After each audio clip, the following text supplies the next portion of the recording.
Hi friends, welcome to Sam Institute Daily Current Affairs 2025 April 10. Today current affairs headlines Andhra Telangana DSC prepare అవుతున్న ప్రతి ఒక్క అభ్యర్థి and school assistant ఎడ్జిటి వారికి GK and current affairs చాలా important అన్న. మీరు డైలీ ఫాలో అవుతూ ఉంటే మీరు గ్యారంటీగా విజేతలు అవుతారు. మీ ఫ్రెండ్స్ అందరికీ షేర్ చేయండి, లైక్ చేయండి అన్న. చాలా ప్లస్ అవుతుంది. తన బ్యాక్గ్రౌండ్ కూడా చూస్తూ ఉండాలి. గ్యారంటీకి ఈసారి డిఎస్సిలో విజేతగా మనం ఉండాలి. సరే, టుడే కరెంట్ అఫైర్స్ హెడ్లైన్స్. దీంట్లో ఫస్ట్ వన్ చూస్తే రఫేల్ యుద్ధ విమానాలు. రఫేల్ యుద్ధ విమానాలు వార్తలు ఉన్నాయి. భారతదేశం ఏ దేశం నుంచి దిగుమతి చేసుకుంటుంది నాన్న? ఇటీవల కాలంలో రఫేల్ యుద్ధ విమానాల కోసం ఏ రెండు దేశాల మధ్య ఒప్పందం జరిగింది, లేదా భారతదేశం ఏ దేశంతో ఒప్పందం చేసుకుంది? ప్రధానంగా ఇండియన్ నేవీ కోసము అంటే ఇండియన్ నేవీ వారు ఉపయోగిస్తారు రఫేల్ యుద్ధ విమానాలని. చాలా ఇంపార్టెంట్. ఏ దేశం మాట్లాడదాం అక్కడ. Okay friends, next one RBI repo rate. అసలు రెపో రేటు అంటే ఏంటి అంటే, రెపో రేట్ అంటే వాణిజ్య బ్యాంకులు ఆర్బీఐ దగ్గర తీసుకున్న వడ్డీ రేట్ను. ప్రస్తుతం ఆర్బీఐ రెపో రేట్ని తగ్గించిందన్న 25 బేస్ పాయింట్లను. ప్రస్తుతం ఎంత ఉంది? ఇదే ఇయర్లో 2 times తగ్గించింది. ప్రజెంట్ ఆర్బీఐ గవర్నర్ ఎవరున్నారంటే సంజయ్ మల్హోత్రా ఆర్బీఐకి 26th గవర్నర్. ఇటీవల కాలంలో ఆర్బీఐకి డిప్యూటీ గవర్నర్గా ఎవరు ఇచ్చారన్నా? ఇటీవల కాలంలో ఆర్బీఐకి డిప్యూటీ గవర్నర్గా ఎవరు వచ్చారు? ఇవన్నీ మాట్లాడాలి మనం. లేటెస్ట్గా పూనం గుప్తా గారు ఆర్బీఐకి డిప్యూటీ గవర్నర్గా వచ్చారు. అసలు ఆర్బీఐకి డిప్యూటీ గవర్నర్ 4 members ఉంటారు నాన్న. ఇవన్నీ మాట్లాడాలి. ఓకే ఫ్రెండ్స్, నెక్స్ట్ వన్ భారత్కు సొంత అంతరిక్ష కేంద్రం, ఓన్ స్పేస్ స్టేషన్ ఇండియా అంటే ఐఎస్ఎస్ అంటే ఇంటర్నేషనల్ స్పేస్ స్టేషన్లో ఓన్ స్పేస్ స్టేషన్ ఏర్పాటు చేయనున్నాం. ఏ ఇయర్ నాటికి? 2035 నాటికి. ఇది గతంలో విన్నాం, మరలా ఈరోజు వార్తల్లోకి వచ్చింది. అసలు ఎందుకు నా 2040 నాటికి చంద్రునిపైకి వ్యోమగాములు పంపించడానికి భారతదేశం రెడీగా ఉంది. ఇటీవల కాలంలో భారతదేశం అంటే ఇస్రో అంటే ఇండియన్ స్పేస్ రీసెర్చ్ ఆర్గనైజేషన్ వారు అద్భుతమైన ప్రయోగాలు చేస్తున్నారు. పిఎస్ఎల్వి C-59 కానీ, పిఎస్ఎల్వి C-60 కానీ, జిఎస్ఎల్వి F-15 రాకెట్ ప్రయోగాలు, గగనయాన్, చంద్రయాన్ 3 ప్రయోగాలు ఇవన్నీ చూస్తున్నాం. గగనయాన్ ప్రయోగం నెక్స్ట్ ఇయర్ 4 members వెళ్తున్నారని మాట్లాడుకున్నాం. అంటే ఇస్రోకి తొలి మానవ సహిత యాత్ర. గ్యారంటీ ప్రశ్న వస్తుంది గగనయాన్ గురించి. లేటెస్ట్గా గ్రూప్ 1లో అడిగడమ్మా మనకి. ఇటీవల కాలంలో తరచూ వార్తల్లో వస్తున్న విషయాల గురించి రీకాల్ చేస్తూ ఉండాలి. సరే, నెక్స్ట్ వన్ చూసుకుంటే కంఫాక్ట్ ఏఐ ప్లాట్ఫామ్ వార్తల్లో ఉంది. మరి ఇటీవల కాలంలో ఐఐటి వారు తీసుకొచ్చారు. ఎవరితో ఒప్పందం చేసుకున్నారు? దీని గురించి ఇటీవల కాలంలో తరచూ ఐఐటీలు, భారతదేశంలో 23 ఐఐటీస్ ఉన్నాయని మాట్లాడుకున్నాం. లేటెస్ట్గా ఐఐటి మద్రాస్ ప్రతిసారి వార్తల్లోకి వస్తుంది. ఐఐటి మద్రాస్ గురించి ఇవన్నీ చూస్తూ ఉంటాం నాన్న.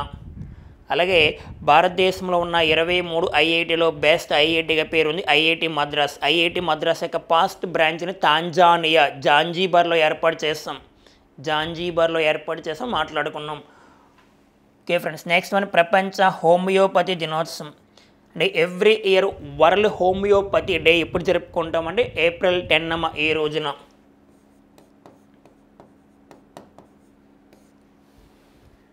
Okay friend, first current affairs Rafale యుద్ధ విమానాలు వార్తలోని రఫేల్ యుద్ధ విమానాలు ఏ దేశం మధ్య ఒప్పందం జరిగింది?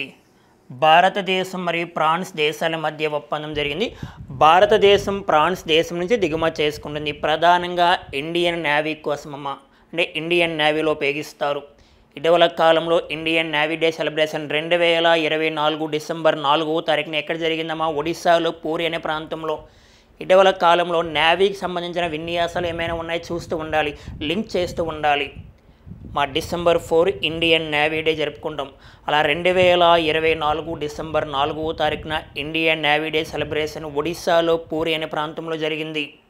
ఇటీవల కాలంలో నేవీ విన్యాసాలు, భారతదేశం వేరొక దేశంతో చేసిన విన్యాసం ఏమైనా ఉన్నాయా? మలబార్ విన్యాసం ప్రధానంగా 4 దేశాల మధ్య జరుగుతుంది.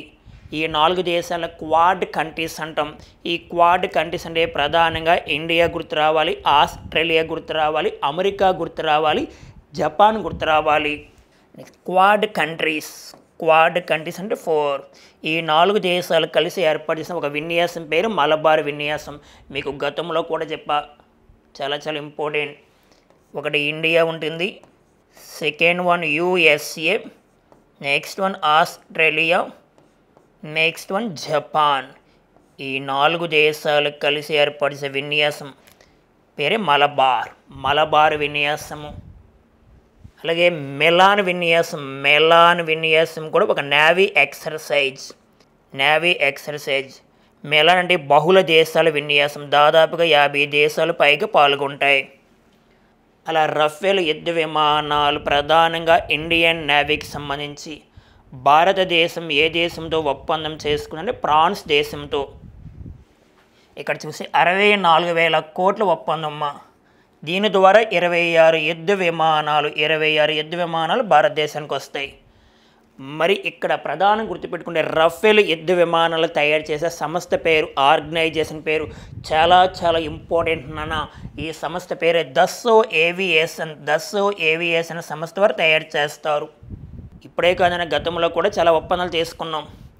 మనకి 2019 ఫిబ్రవరి 14 పుల్వామా ట్రాజడీ జరిగింది, పుల్వామా దాడి.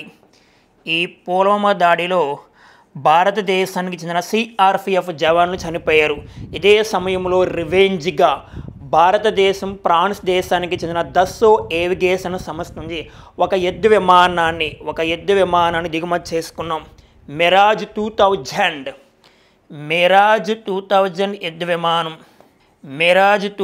యుద్ధ విమానాన్ని తయారు చేసింది కూడా దస్సో ఏవియేషన్ సంస్థ, అంటే ఫ్రాన్స్ దేశానికి చెందిన సంస్థ అని గుర్తుపెట్టుకోవాలి. అలాగే ఇటీవల కాలంలో భారతదేశం వేరొక దేశంతో శత్రు దేశాలపైన పోరాటం చేయడానికి మనం దిగుమతి చేసుకుంటాం. దాని ప్రధానంగా యుద్ధ విమానాల గురించి భారతదేశం మరియు అమెరికా మధ్య MQ-9B డ్రోన్స్ ఒప్పందం జరిగింది. చాలా చాలా ఇంపార్టెంట్. ఇటీవల కాలంలో MQ-9B డ్రోన్స్ ఒప్పందం ఏ 2 దేశాల మధ్య జరిగింది? భారత్, అమెరికా.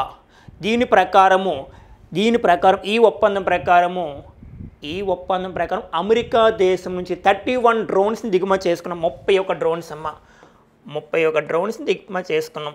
నేను నేవీకి, ఎయిర్ ఫోర్స్కి, అంటే ప్రధానంగా ఆర్మీ, ఎయిర్ ఫోర్స్, నేవీకి సంబంధించి 31 డ్రోన్స్ దిగుమతి చేసుకున్నాం. ఓకేనా, గుర్తుపెట్టుకోవాలి. అలాగే MiG-29, MiG-35 అండ్ సుఖోయ్ యుద్ధ విమానం సుఖోయ్. మరి ఈ 3 ఏ దేశం నుంచి దిగుమతి చేసుకుంటుంది? భారతదేశం ప్రధానంగా రష్యా దేశం నుంచి. MiG-29 కానీ MiG-35 కానీ సుఖోయ్ యుద్ధ విమానాలని భారతదేశం ఏ దేశం నుండి దిగుమతి చేసుకుంటుంది? రష్యా. అలాగే భారతదేశం మరియు రష్యా తయారు చేసిన మిసైల్ పేరు బ్రహ్మోస్ మిసైల్ని భారతదేశం ఏ దేశానికి భారతదేశం నుంచి బ్రహ్మోస్ యుద్ధ విమానాలు, బ్రహ్మోస్ మిసైల్ని ఏ దేశానికి ఎక్స్పోర్ట్ చేస్తాం? తొలిసారిగా ఫిలిప్పైన్స్ దేశానికి.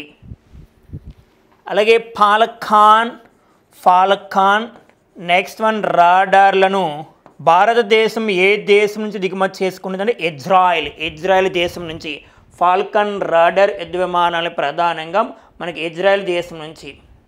అలాగే జాగ్వార్ యుద్ధ విమానాలని భారతదేశం ఏ దేశం నుంచి దిగుమతి చేసుకుంటుంది? ప్రధానంగా అంటే ఇంగ్లాండ్ అని గుర్తుపెట్టుకోవాలి, ఇంగ్లాండ్.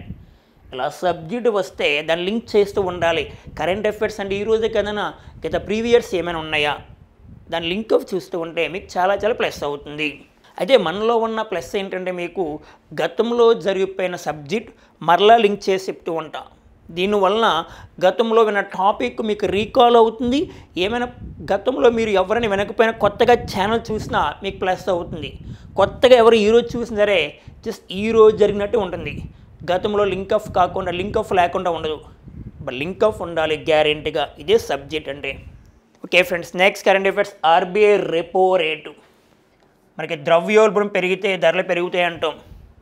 ఇప్పుడు ఆర్బీఐ రెపో రేటు అంటే ప్రధానంగా ఇటీవల కాలంలో ఆర్బీఐ రెపో రేట్ని 2 times 2025 ఫిబ్రవరిలో ఒకసారి తగ్గించాం, 2025 ఏప్రిల్లో ఒకసారి తగ్గించడం జరిగింది. మరి ఆర్బీఐ గవర్నర్గా సంజయ్ మల్హోత్రా గారు పనిచేస్తారని మాట్లాడుకున్నాం. అయితే ఇక్కడ చూస్తే ఆర్బీఐ రెపో రేటు 2025 ఫిబ్రవరిలో 6.50 నుండి 6.25% తగ్గించారు. అంటే 6.25% అంటే 25 బేస్ పాయింట్ తగ్గించారు. మరలా ఇప్పుడు ఏం చేశారంటే 2025 ఏప్రిల్ 9న అంటే ప్రధానంగా నిన్నటి రోజున 6.25% నుంచి 6.0కి తగ్గించారమ్మా. అంటే మరలా 25 బేస్ పాయింట్ తగ్గించారు.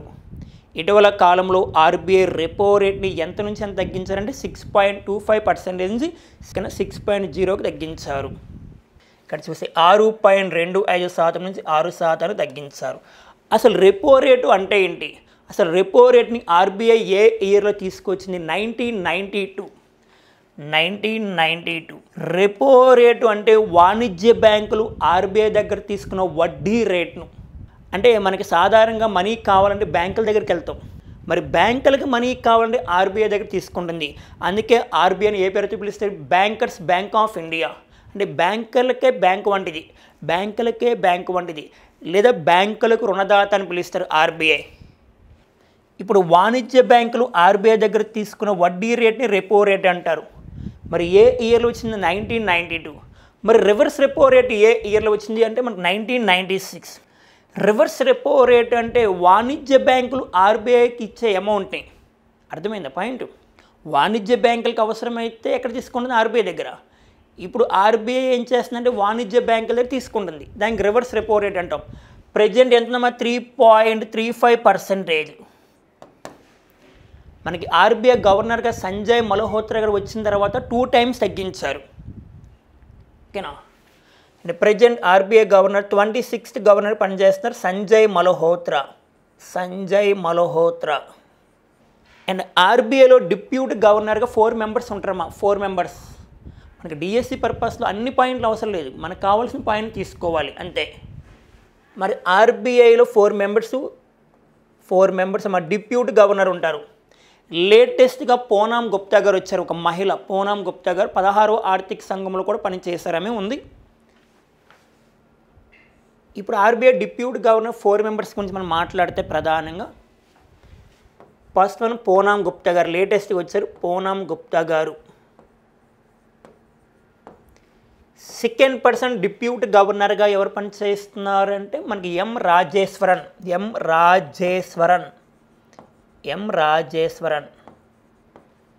అండ్ థర్డ్ పర్సన్ ఎవరమ్మా? టి రవిశంకర్. అండ్ ఫోర్త్ పర్సన్గా ఎవరు పనిచేస్తున్నారు? స్వామినాథన్ జానకీరామన్. చాలా ఇంపార్టెంట్, స్వామినాథన్ జానకీరామన్. అయితే ఈ 4 members ప్రెజెంట్ ఆర్బీఐ డిప్యూటీ గవర్నర్గా ఉన్నారు. ఫస్ట్ వన్ పూనం గుప్తా గారు వెరీ లేటెస్ట్గా వచ్చారు. Second one M Rajeshwaran. Next one T Ravishankar. Fourth one Swaminathan Janakiraman. మీకు RBI repo rate, RBI reverse repo rate అని చూస్తారు. నెక్స్ట్ ఆర్బీఐ యాక్ట్ ఏ ఇయర్లో వచ్చింది, ఆర్బీఐ ఎప్పుడు ఏర్పాటైంది, ఆర్బీఐని ఎప్పుడు జాతీయం చేస్తారు, 1949 ఇవన్నీ చెప్పాము మీకు గతంలో. నెక్స్ట్ 14 బ్యాంకులను ఎప్పుడు జాతీయం చేస్తారు, లింక్అప్ చేస్తూ ఉండాలి. బ్యాంకులను పదం వచ్చింది కావున మనకి 14 banks నేషనలైజేషన్ చేసింది. 14 బ్యాంకులు జాతీయం 1969లో జాతీయం చేస్తారు, అప్పుడు భారత ప్రధాని ఇందిరాగాంధీ కాలంలో. నెక్స్ట్ వన్ 6 బ్యాంకులను జాతీయం చేసింది 1980లో. ఓవరాల్గా 20 బ్యాంకులను జాతీయం చేసిన ఘనత ఇందిరాగాంధీకి ఉంది నాన్న. ఇక్కడ లింక్ చేసుకున్నాం ఎస్బీఐ, ఆర్బీఐ, ఎల్ఐసి, సెబీ. లేటెస్ట్గా సెబీ అంటే security exchange board of India, stock మార్కెట్ల బ్యాంక్ కదా. ఈ సెబీకి ఒక చైర్పర్సన్గా వచ్చారు, ఆయన పేరు తుహిన్ కాంత్ పాండే. వెరీ లేటెస్ట్గా వచ్చిన వ్యక్తి తుహిన్ కాంత్ పాండే. మరి సెబీ చైర్పర్సన్గా వచ్చారు. మరి సెబీకి పాస్ట్ ఉమెన్ చైర్పర్సన్గా గతంలో పనిచేసిన వ్యక్తి మాధవీపూర్ బచ్. ఇక్కడే వడ్డీ రేట్లు, RBI repo rate, reverse repo rate వచ్చాయి కావున ఇక్కడ లింక్ చేసి ఎలా చదవాలి మనం అంటే జిఎస్టీ కూడా చదవాలి. GST goods and service tax గురించి చదవాలి. మీకు లేటెస్ట్గా జిఎస్టీ వసూలు అన్నీ మాట్లాడుకున్నాం. 55 జిఎస్టీ కౌన్సిల్ మీటింగ్ 2024 December 20 జరిగింది. జైసల్మీర్ రాజస్థాన్లో జరిగింది. 55 జిఎస్టీ కౌన్సిల్ మీటింగ్ గురించి కూడా మాట్లాడుకున్నాం. 2024 డిసెంబర్ 21 జైసల్మేర్ రాజస్థాన్. ఓకేనా? Okay friends, next current affairs. భారత్కు సొంత అంతరిక్ష కేంద్రము అంటే ఓన్ స్పేస్ స్టేషన్. అంటే ఇప్పటికే అమెరికా, రష్యా, చైనా దేశాలు అంతరిక్ష కేంద్రంలో ఓన్ స్పేస్ స్టేషన్లు ఏర్పాటు చేసుకున్నాయి. భారతదేశం కూడా 2035 నాటికి ఓన్ స్పేస్ స్టేషన్ ఏర్పాటు చేసుకుంటున్నామని గతంలో కూడా ప్రకటించాం. మనకి ఐఎస్ఎస్ అంటాం. ఐఎస్ఎస్ అంటే ఇంటర్నేషనల్ స్పేస్ స్టేషన్.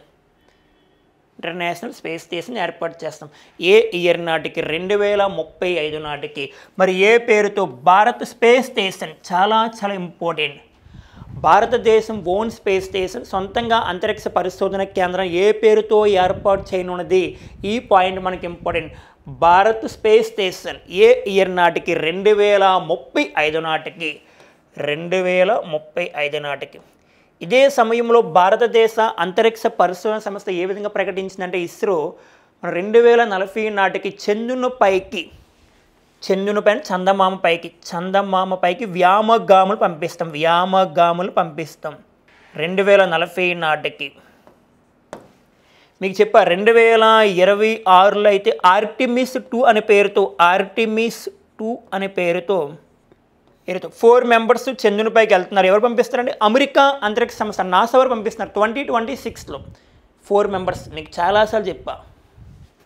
ఒకసారి 4 members Reid Wiseman, Victor Glover, Christina Koch and Jeremy Hansen. అలా చంద్రుని పైన అడుగు పెట్టబోతున్న past woman and Christina Koch 2026లో వెళ్ళబోతుంది. అమెరికా దేశానికి చెందిన వ్యక్తి అని మాట్లాడుకున్నాం. అయితే ఇప్పుడు భారతదేశం ఓన్ స్పేస్ స్టేషన్ ఏర్పాటు చేస్తాం 2035 నాటికి అని మనకి కేంద్ర ఎస్ఎన్టీ అంటే సైన్స్ అండ్ టెక్నాలజీ మంత్రి గారు ప్రకటించారు. జితేంద్ర సింగ్ గారు. ఏ సమిట్లో భాగంగా ప్రకటించారు? నిన్నటి రోజున ఒక 2 days పాటు న్యూఢిల్లీలో జరుగుతున్న ఒక సమిట్ జరుగుతుంది. ఇది కూడా ఇంపార్టెంట్ మీకు. ఇక్కడ చూసారు రైజింగ్ భారత్ సమిట్. 2025 ఏప్రిల్ 8-9 తేదీలో ఎక్కడ జరిగిందమ్మా? న్యూఢిల్లీ. ఇది ఒక క్వశ్చన్. అంటే ఇటీవల కాలంలో రైజింగ్ భారత్ సమ్మిట్ ఎక్కడ జరిగింది? న్యూఢిల్లీలో. ఎప్పుడు జరిగింది? ఏప్రిల్ 8-9 తేదీలో. ఈ సమ్మిట్లో మనకి ఎస్ఎన్టీ మంత్రిగా ప్రకటించారు జితేంద్ర సింగ్ గారు. 2035 నాటికి ఓన్ స్పేస్ స్టేషన్ ఏర్పాటు చేస్తున్నాం. దీనికి తగిన చర్యలు కూడా మేము తీసుకుంటున్నామని చెప్పారు. ఇటీవల కాలంలో భారతదేశం ఇస్రో అద్భుతమైన ఘనత సాధిస్తుంది. మా రూమీ 1 రాకెట్ అద్భుతం. రూమీ 1 రాకెట్ అనేది ఇండియా ఫస్ట్ ఇండిజినస్ టెక్నాలజీ. అంటే స్వదేశీ పరిజ్ఞానం రీజబుల్ రాకెట్. అది చెన్నైకి చెందిన స్పేస్ జోన్ ఇండియా కూడా తయారు చేశారు.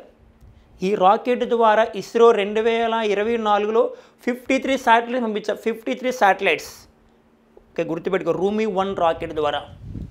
ఇక్కడ ఐఎస్ఎస్ వచ్చింది కావున అంటే ఇంటర్నేషనల్ స్పేస్ స్టేషన్. వెరీ లేటెస్ట్గా రష్యాకు చెందిన సోయూజ్ MB-27 వ్యామనౌక నిన్నటి రోజున మాట్లాడుకున్నాం. ఒక 3 members వెళ్తున్నారని మాట్లాడుకున్నాం. దేనికోసం? అంతరిక్ష కేంద్రంలోకి వెళ్తున్నారు, ఐఎస్ఎస్లోకి. రానున్న కాలంలో అంతరిక్ష పరిశోధనలు ఏ విధంగా చేయాలి దాన్ని ముఖ్యంగా దృష్టిలో పెట్టుకొని దాదాపుగా 8 నెలలు అక్కడే ఉంటారమ్మా. అంటే సోయూజ్ MB-27 వ్యామనౌక ద్వారా ఒక 3 members వెళ్తారని మాట్లాడుకున్నాం. దాంట్లో ప్రధానంగా జాన్ కిమ్ ఉన్నారు. జాన్ కిమ్ అంటే నాసాకు చెందిన వ్యామగామి అంటే అమెరికా. సెకండ్ వన్ సెర్గీ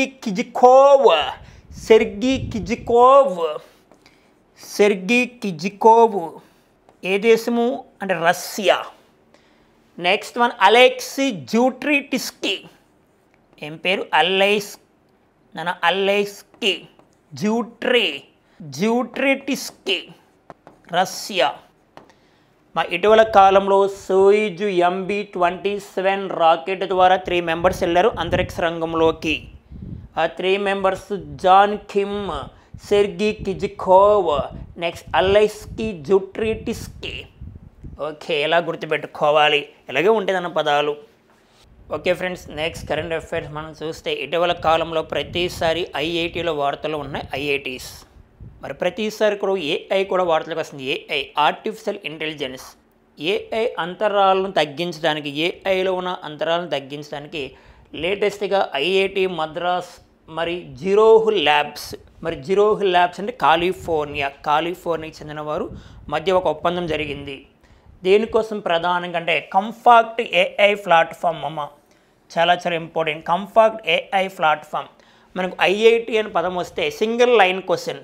ఇటీవల కాలంలో కంఫాక్ట్ ఏఐ ప్లాట్ఫామ్ గురించి ఏ 2 దేశాల మధ్య ఒప్పందం జరిగింది, లేదా ఏ సంస్థల మధ్య? ఐఐటి మద్రాస్ మరి జిరోహ్ ల్యాబ్స్ అంటే కాలిఫోర్నియా. ఇక్కడ మనం చూస్తే ఐఐటి మద్రాస్ మరియు జిరోహ్ ల్యాబ్స్ కాలిఫోర్నియా. జిరోహ్ ల్యాబ్స్ సిపియులను ఉపయోగించి ఏఐ నమూనాలను నిర్మించడానికి మరియు అమలు చేయడానికి కంఫాక్ట్ ఏఐ యొక్క మొదటి version ఆవిష్కరించాయి.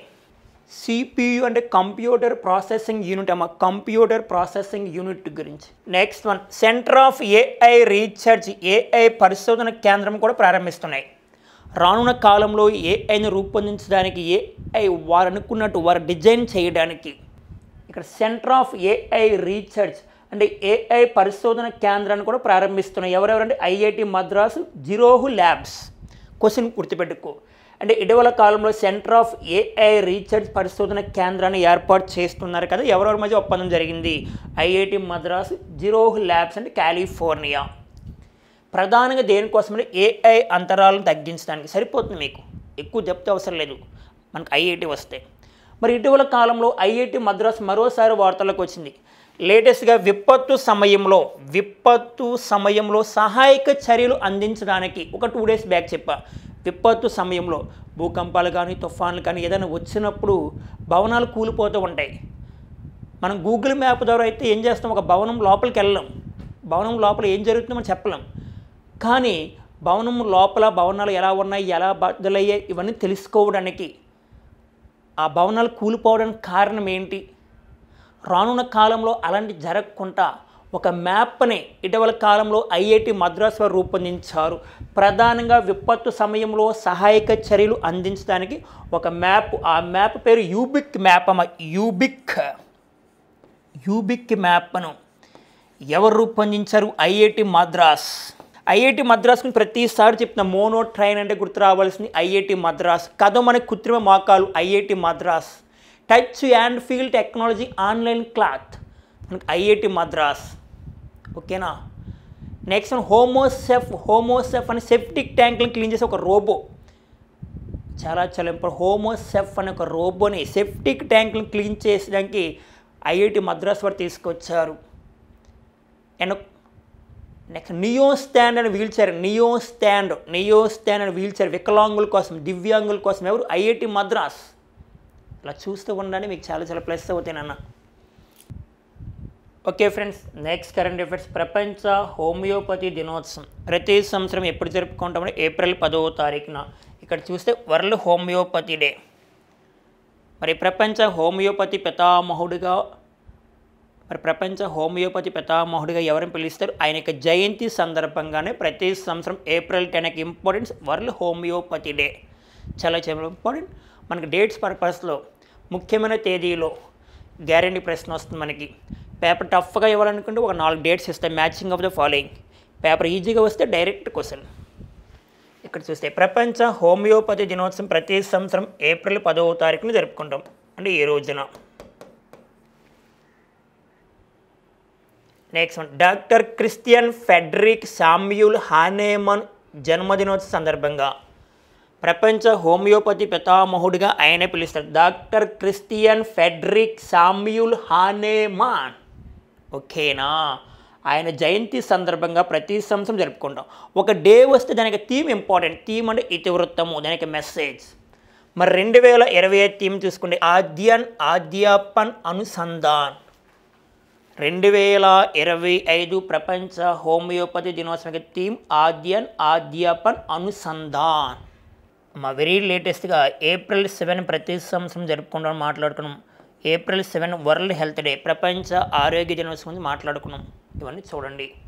Okay friends, next current affairs మనం చూస్తే క్రీడా రంగానికి సంబంధించి 2028 ఒలింపిక్స్ మనకి లాస్ ఏంజల్స్ జరుగుతాయి. Los Angeles America.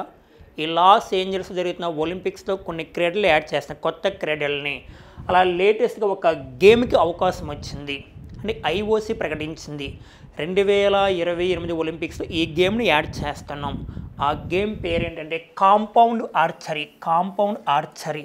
ఆర్చరీ అంటే బాణం, దాంట్లో రకాలు ఉంటాయి, మా ఆర్చరీలో రకాలు ఉంటాయి కదా. ఇప్పుడు కాంపౌండ్ ఆర్చరీకి మనకి 2028 ఒలింపిక్స్లో అవకాశం వచ్చింది. దీనివల్ల మన తెలుగు అమ్మాయి దీంట్లో పాల్గొనే అవకాశం ఉంది. మన తెలుగు అమ్మాయి పేరు జ్యోతి సురేఖ. జ్యోతి సురేఖ గారు దేంట్లో ఫేమస్ అని కాంపౌండ్ ఆర్చరీ. అంటే ప్రధానంగా మనకి ఆర్చరీలో రకాలు ఉంటాయి కదా, దాంట్లో ఒక రకం కాంపౌండ్ ఆర్చరీ.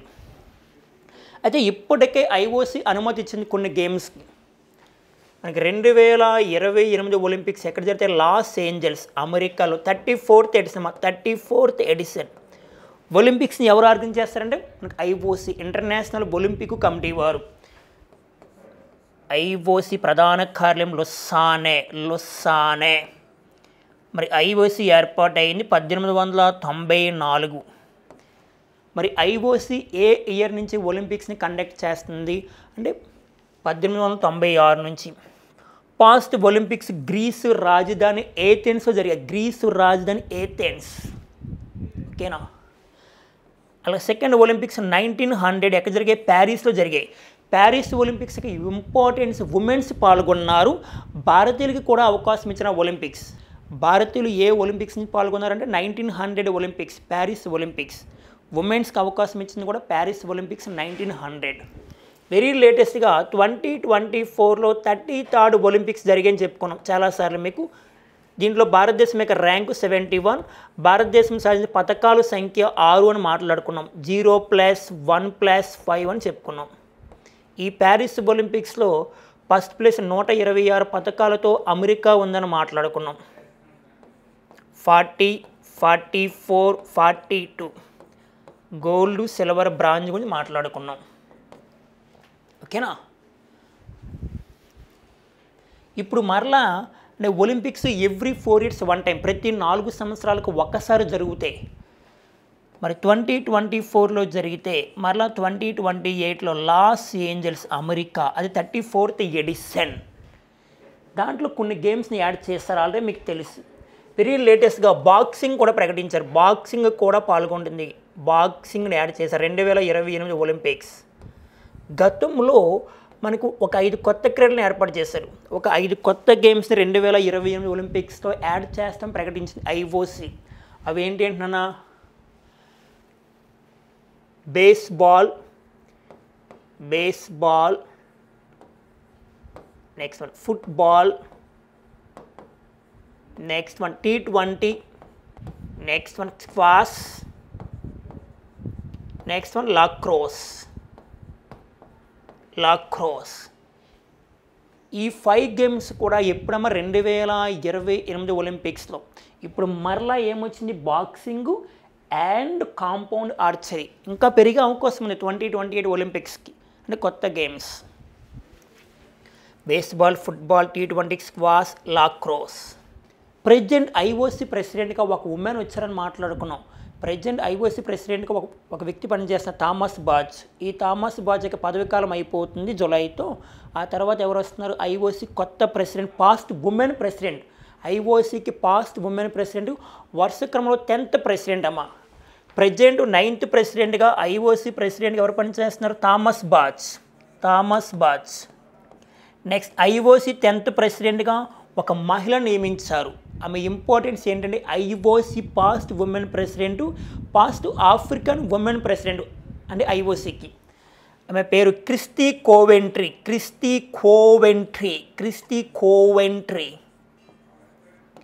ఈమె 2025 జూలై నుంచి వస్తారు. ఈమె కొత్తగా నియమించారు లేటెస్ట్గా. Okay friends, next current affairs. Jalaharathi corporation పథకం వార్తలో ఉంది. మనం ప్రధానంగా ఆంధ్రప్రదేశ్ రాష్ట్రం గురించి గోదావరి నది జలాలు వరదలు వచ్చినప్పుడు ఒక 90 నుంచి 120 రోజుల పాటు గోదావరిలో అనే వేస్టేజ్ ఉన్న వాటర్ సముద్రంలోకి వెళ్ళిపోతుంది. ఈ సముద్రంలోకి వెళ్లకుండా ఆంధ్రప్రదేశ్లో కరువు ప్రాంతాలు ఎక్కడైతే ఉంటాయో ఆ ప్రాంతాలకి ఆ వాటర్ని మళ్లింపు చేయడము అంటే పంపించడము, దానికోసము ఒక 2 ప్రాజెక్టులు అనుసంధానం చేశారు. బట్ ఈ 2 ప్రాజెక్టులకు పెట్టిన పేరే మనకి జలహారతి కార్పొరేషన్ పథకము. ఒక 2 ప్రాజెక్టులు అనుసంధానం చేయడం వల్ల అంటే గోదావరిలో వరద నీరు ఏం చేస్తారంటే దాన్ని కరువు ప్రాంతాలు పంపిస్తూ ఉంటారు. ఇక్కడ మనం ప్రధానంగా చూసుకుంటే బొల్లాపల్లి వద్ద ఒక జలాశయాన్ని ఏర్పాటు చేస్తారు. అంటే గోదావరి నది జలాల్లో ఉన్న వేస్టేజ్ వాటర్ ఉంటుంది కదా, వరద నీరు, ఈ వరద నీరు సముద్రంలో కలవకుండా ఒక జలాశయాన్ని బొల్లాపల్లిలో ఏర్పాటు చేసి ఇక్కడ ఏర్పాటు చేసిన నీరు మొత్తాన్ని కరువు ప్రాంతాలకు ప్రధానంగా రాయలసీమ జిల్లాలు పంపిస్తూ ఉంటారు. దీనికోసం 2 ప్రాజెక్టులు అనుసంధానం చేస్తారు. దానికి పెట్టిన పేరే జలహారతి కార్పొరేషన్ పథకము. దీనికి చైర్మన్గా ఎవరు ఉంటారంటే ముఖ్యమంత్రి, అంటే ప్రధానంగా చంద్రబాబు నాయుడు గారు. ఉప అధ్యక్షుడు అంటే వైస్ చైర్మన్గా జలవనరుల శాఖ మంత్రి ఉంటారు. ఇప్పుడు ఏ 2 ప్రాజెక్టులు అనుసంధానం చేస్తారంటే పోలవరం ప్రాజెక్టు మరియు Banakacherla project. Okay, Banakacherla project ప్రధానంగా కర్నూలు డిస్టిక్లో ఉంటుందమ్మా. నెక్స్ట్ గోదావరి వరద జలాలను పోలవరం ప్రాజెక్టు నుంచి శ్రీశైలం కుడుకు కాలువపై ఉన్న బనకచర్ల ప్రాజెక్టు మళ్లిస్తారు. రాయలసీమ జిల్లాలంటే ప్రధానంగా కరువు ప్రాంతాలు, అక్కడ ఉన్న ప్రాంతాలకి నీరు అందేలా వ్యవసాయ పంటలు పండడానికి ప్రధానంగా మరి ఈ ప్రాజెక్టును అనుసంధానం చేశారు. ముఖ్యమంత్రి ఏం చెప్పారంటే రాయలసీమలో కరువు ప్రాంతాలు ఉంటాయి కదా, దీనివల్ల ఉపయోగం ఉంది, గోదావరిలో ఉన్న నీరు మొత్తం అలా పంపిస్తాము, ప్రధానంగా బొల్లాపల్లి రిజర్వాయర్ దగ్గర ఏం చేస్తారు నీరు వాటర్ నిల్వ చేసి దీన్ని పంపిస్తూ ఉంటారు. మరి ఈ ప్రాజెక్టు అంచనా వ్యయము 80,112 కోట్లు. పోలవరం ప్రాజెక్టు మనకు తెలిసిన పోలవరం ప్రాజెక్టు, ఈ పోలవరం ప్రాజెక్టుకి మరొక పేరు ఇందిరాసాగర్ జాతీయ ప్రాజెక్ట్ అంటాం. మనకి 2014 బైబ్రికేషన్ యాక్ట్ ఆంధ్ర తెలంగాణ విడిపోయినప్పుడు మనకి 2014 విభజన చట్టం అంటాం. ఈ చట్టం ప్రకారము మొత్తం 112 సెక్షన్లు ఉంటాయి. 112 సెక్షన్లు. ఈ 112 సెక్షన్లో పోలవరం ప్రాజెక్టు గురించి తెలియజేసే సెక్షన్ గత గ్రూప్ 1 గ్రూప్ 2 సివిల్స్లో కూడా అడిగాను, చాలా ఇంపార్టెంట్. సెక్షన్ 90, ఈ సెక్షన్ 90 పోలవరం ప్రాజెక్టు గురించి తెలియజేస్తుంది. పోలవరం ప్రాజెక్టు గురించి తెలియజేసే సెక్షన్ 2014 బైబ్రికేషన్ యాక్ట్లో సెక్షన్ 90 పోలవరం ప్రాజెక్టు విధి విధానాల గురించి తెలియజేస్తుంది. అలాగే మనకి ఆంధ్రప్రదేశ్ ప్రభుత్వం P4 కార్యక్రమాన్ని ఏర్పాటు చేసింది. దీని గురించి చెప్పాను మీకు. అంటే పబ్లిక్ ప్రైవేటు పార్ట్నర్షిప్ అని మాట్లాడుకున్నాం.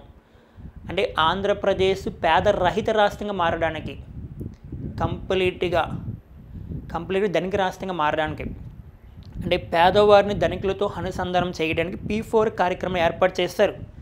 దీనికి చైర్మన్గా ఎవరు ఉంటారంటే ముఖ్యమంత్రి, వైస్ చైర్మన్గా డిప్యూటీ సీఎం ఉప ముఖ్యమంత్రి ఉంటారు.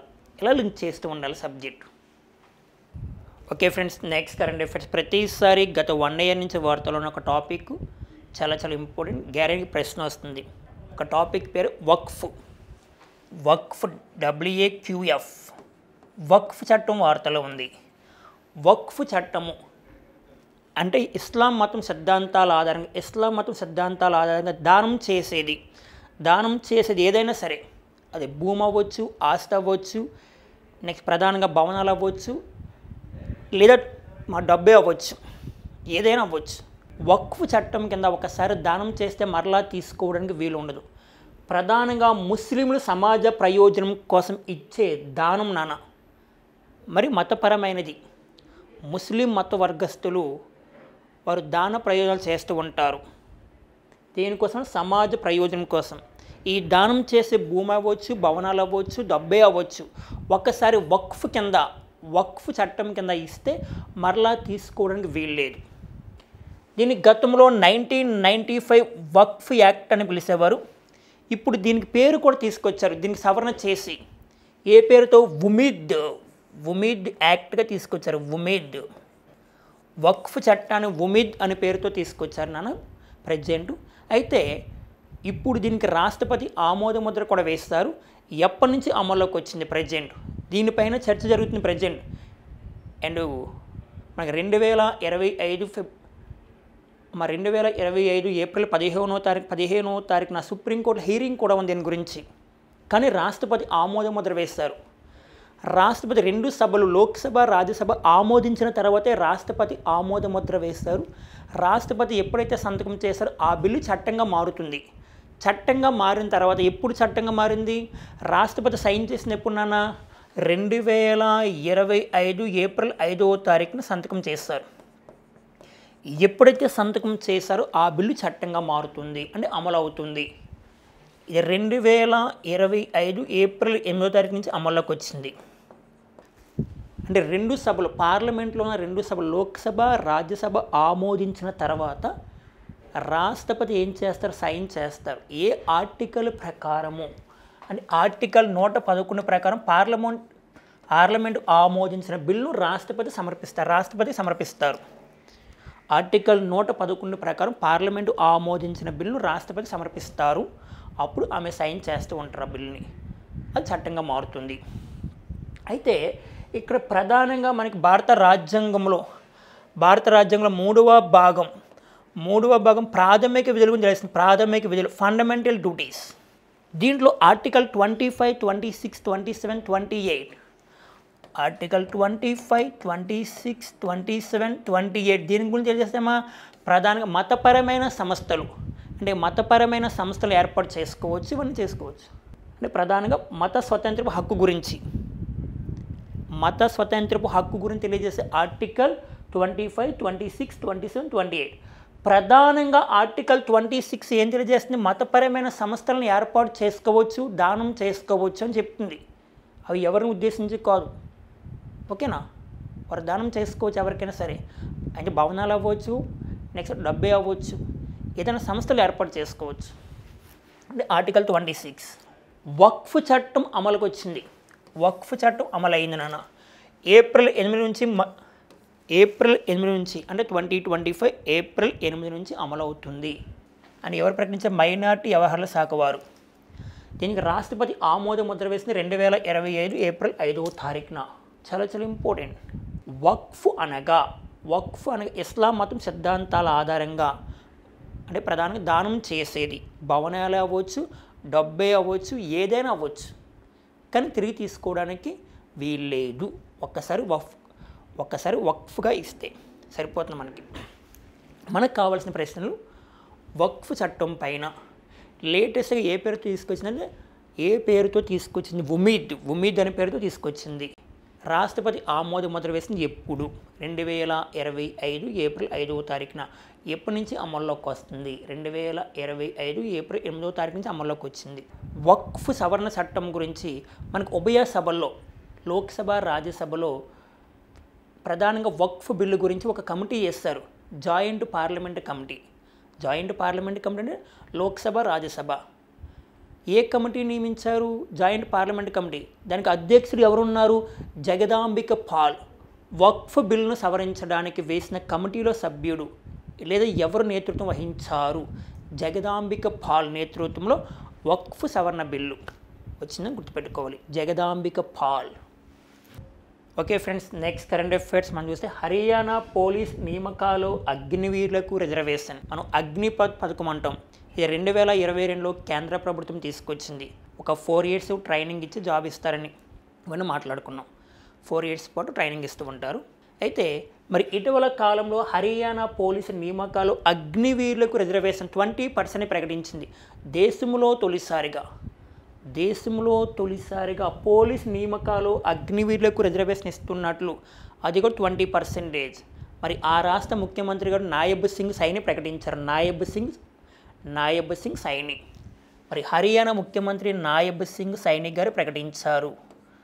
నాయబ్ సింగ్ సైని. మనకి అగ్నిపథ్ పథకం అంటాం. అంటే ఈ పథకం కింద దేశానికి సైనికులు సేవ చేస్తూ ఉంటారు. ఎవరైతే దేశానికి సేవ చేయాలనుకుంటారో వారికి చాలా ప్లస్ అవుతుంది. ఇప్పుడు హర్యానా పోలీసు నియామకాలు అగ్నివీరులకు రిజర్వేషన్ ఇస్తుంది. ఇది 20%. మరి దేశంలో తొలి రాష్ట్రంగా ఏ రాష్ట్రం వార్తలోకి వచ్చింది? హర్యానా. నెక్స్ట్ అగ్నిపథ్ పథకం కింద సేవ చేసిన సైనికులకు వర్తిస్తుంది. ఓకేనా? మరి హర్యానా వార్తల్లోకి వచ్చింది కానీ హర్యానా గవర్నర్గా ఎవరు పనిచేస్తున్నారు? ప్రెసిడెంటు చాలా చాలా ఇంపార్టెంట్. బండారు దత్తాత్రేయ సీఎంకి అయితే నాయబ్ సింగ్ సైని. మరి హర్యానా ఇటీవల కాలంలో దేశంలోనే తొలిసారిగా ప్రపంచ శాంతి కేంద్రాన్ని ఏర్పాటు చేస్తున్నారు.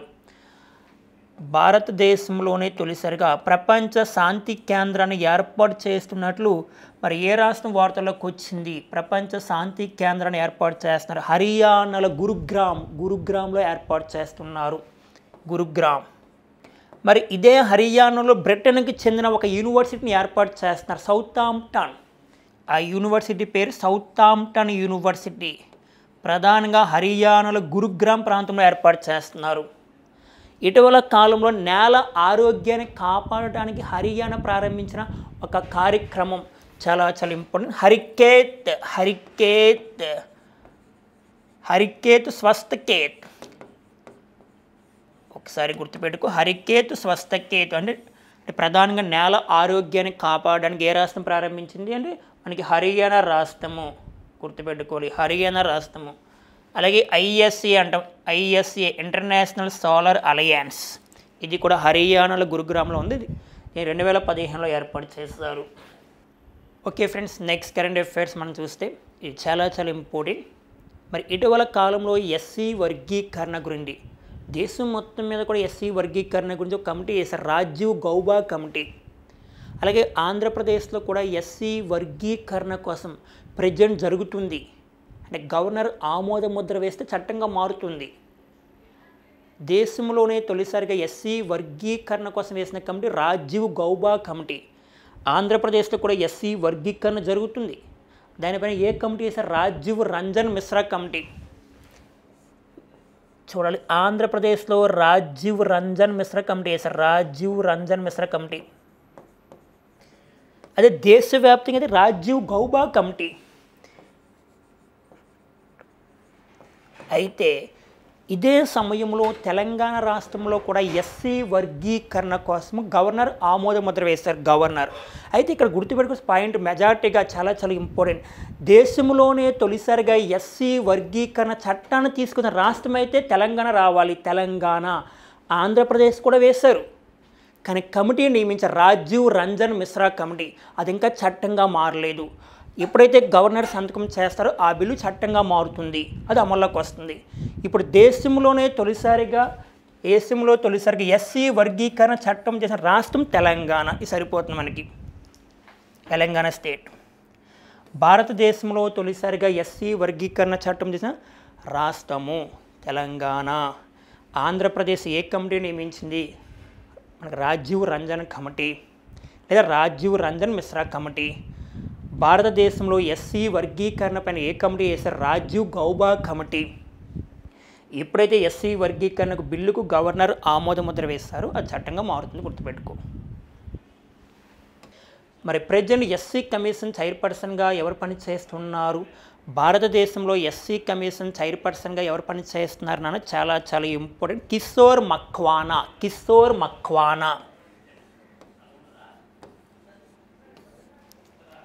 మక్వానా. అదే ఎస్టీ కమిషన్ చైర్పర్సన్గా పనిచేస్తుంది ఎవరంటే అంతర్ సింగ్ ఆర్య. ఇటీవల కాలంలో ఆంధ్రప్రదేశ్, తెలంగాణ కూడా, ప్రధానంగా తెలంగాణ రాష్ట్రం, ఎందుకంటే అక్కడ బిల్లు ఆమోదించారు 2 సభలు కూడా. ఎప్పుడైతే ఆమోదం తెలిపే గవర్నర్ సంతకం చేశారు, సంతకం చేసిన తర్వాత ఏమవుతుందన్న ఆటోమేటిక్గా బిల్లు అమల్లోకి వస్తుంది. ఓకేనా? అలా దేశంలో తొలిసారి తెలంగాణ గుర్తుపెట్టుకో, ఆంధ్రప్రదేశ్ కూడా చట్టంగా మారుతుంది రానున్న కాలంలో. ఓకే ఫ్రెండ్స్, ఈరోజు ఉన్న కరెంట్ అఫైర్స్ మీ ఫ్రెండ్స్ అందరికీ షేర్ చేయండి, లైక్ చేయండి. All the best.